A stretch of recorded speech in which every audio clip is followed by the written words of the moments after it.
તો જૂનાગઢ જિલ્લાના માણાવદરમાં ધારાસભ્ય અને પોલીસ વચ્ચે વિવાદ વધુ વકર્યું છે। માણાવદરના ધારાસભ્યએ પોલીસ પર લગાવેલા આક્ષેપોને ડીવાયએસપી કોડિયાતરે પાયાવિહોણા ગણાવ્યા છે। ડીવાયએસપીએ જણાવ્યું કે બાંટવા વિસ્તારમાં પોલીસે બાતમીના આધારે રેડ કરી 3 વ્યક્તિઓની ધરપકડ કરી હતી। આ કાર્યવાહી દારૂ અને જુગાર જેવા મામલાઓમાં કડક વલણ અપનાવવાના ભાગરૂપે કરવામાં આવી છે। ધારાસભ્યને આ મામલે ખોટી માહિતી આપવામાં આવી હોવાનું ડીવાયએસપીએ કહ્યું છે, જેના કારણે તેઓ પોલીસનો વિરોધ કરી રહ્યા છે। તેમણે સ્પષ્ટ કર્યું કે ધારાસભ્યના આક્ષેપો તથ્ય અને પાયાવિહોણા છે।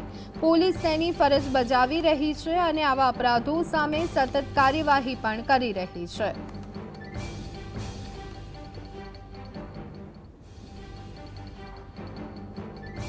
શહેરના ચુનારાવાડ વિસ્તારમાં જાહેર જગ્યાએ અમુક આરોપીઓ જુગાર રમતા હતા। બાટવા પીએસઆઈ શ્રી દ્વારા તાત્કાલિક અસરથી પોતાની ટીમ સાથે સ્થળ પર જઈ અને રેડ કરેલ હતી અને 3 આરોપીઓને સ્થળ ઉપરથી પકડી લીધેલ હતા, તેમજ અન્ય 12 જેટલા આરોપીઓ સ્થળ ઉપરથી નાસી ગયેલ હતા।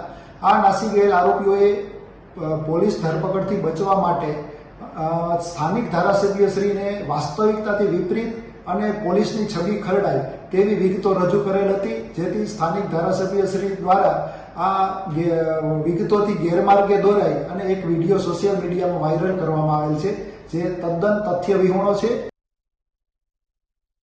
તો આ અંગે વધુ વિગત મેળવી લઈએ। સંવાદદાતા હિરેન અમારી સાથે જોડાઈ ગયા છે। હિરેન, જે રીતે માણાવદરના ધારાસભ્યએ આક્ષેપ કર્યા હતા, પરંતુ ડીવાયએસપીએ આ તમામ આક્ષેપોને પાયાવિહોણા ગણાવ્યા છે, શું વિગતો?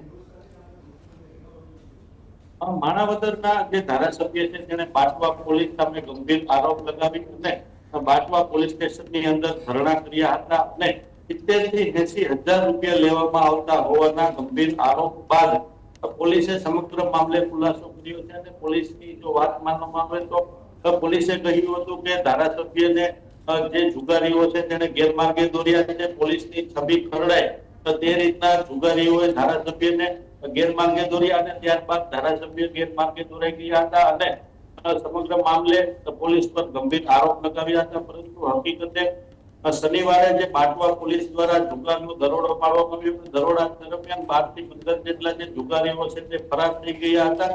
જે જુગારીઓ ફરાર થયા હતા તેણે ધારાસભ્યને ગેરમાર્ગે દોર્યા હતા અને ત્યારબાદ ધારાસભ્યએ ધરણા કર્યા હતા। તેઓ પોલીસે ખુલાસો કર્યો છે। આ સમગ્ર વાત જો માનવામાં આવે તો ધારાસભ્ય જુગારીઓની વાત માની અને ગેરમાર્ગે દોરાઈ જતા હશે, તે પણ એક મોટો સવાલ ઉઠી રહ્યો છે। આમ માણાવદર પોલીસ અને ભાજપના ધારાસભ્ય આમને સામે આવી ગયા છે। હવે સોમવારે એટલે કે આવતીકાલે ધારાસભ્ય છે તે જિલ્લા પોલીસ વડાને મળવાના છે અને સમગ્ર બાબતે રજૂઆત કરવાના છે। આ જ મુદ્દો વધુ ગરમાય તેવી પણ હાલ શક્યતાઓ જોવા મળી રહી છે, કેમ કે ધારાસભ્ય પોતાની વાત પર અડગ છે અને જે સ્થાનિકોની વાત માનીએ તો સ્થાનિકો પોલીસ પર ગંભીર આરોપ લગાવી રહ્યા હતા। બીજી તરફ પોલીસ તેમનો બચાવ કરી રહી છે, ધારાસભ્યના આક્ષેપો છે તેને પોલીસ ફગાવી રહી છે।